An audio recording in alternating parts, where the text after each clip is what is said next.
Yes, మన కళ్యాణ్ రామ్ గారిది devil movie అయితే చూసేసి రావడం జరిగిందండి. డెవిల్ మూవీ గురించి మనం ఇక్కడ మాట్లాడుకుంటాము. సో నేను మీ ఐమాక్స్ విష్ణుని. వీడియో చూస్తున్న అందరూ మన స్మయా టీవీని సబ్స్క్రైబ్ చేసుకోండి. నేను వచ్చేసి వీడియోస్ అప్లోడ్ చేస్తూ ఉంటాను, జెన్యూన్ రివ్యూస్ అంతా, ఇంకా ఇంట్రెస్టింగ్ వీడియోస్. ఇంకా ల్యాగ్ లేకుండా మూవీ ఎలా ఉంది అంటే, ఫస్ట్ హాఫ్ అయితే నాకు యావరేజ్ అనిపించింది అనమాట. సో కొంచెం ఫ్లాట్గా పోతూ ఉంటుంది.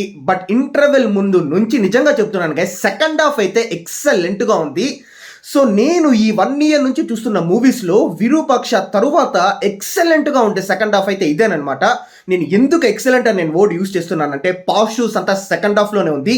ఎస్, ఫస్ట్ పాజిటివ్స్ విషయానికి వచ్చేస్తే సెకండ్ హాఫ్లో ట్విస్ట్లు అయితే చాలా ఉన్నాయన్నమాట. ఒక 4-5 ట్విస్ట్లు ఉన్నాయి సీరియస్లీ. నాకు బాగా నచ్చిన విషయాలు నెంబర్ 1, కళ్యాణ్ రామ్ వచ్చేసి డెవిల్ ద బ్రిటిష్ సీక్రెట్ ఏజెంటా కాదా అనేది ఆ రివీల్ చేసే సీన్ కావచ్చు. అది రివీల్ అయినప్పుడు మన ఛత్రపతి మూవీలో షఫీ ఉంటాడు కదా, మన ప్రభాస్ తమ్ముడు, ఆ క్యారెక్టర్ ఆర్టిస్ట్ కళ్యాణ్ రామ్ గురించి ఎలివేషన్ ఇస్తాడనమాట. ఆ సీన్ అయితే నెక్స్ట్ లెవెల్లో పండింది.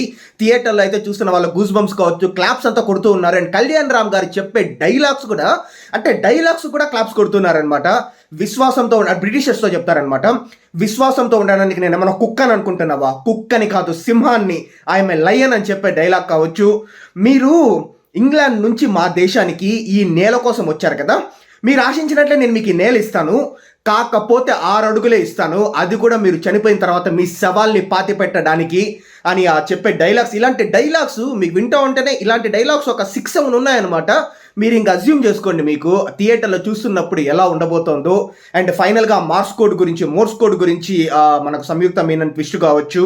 సో ఓవరాల్గా ఏంటంటే, నేను ఒక్క విషయంలో నేను కళ్యాణ్ రామ్ గారిని కావచ్చు, లేకపోతే డైరెక్టర్ని కావచ్చు అప్రిషియేట్ చేయాలనుకుంటున్నాను.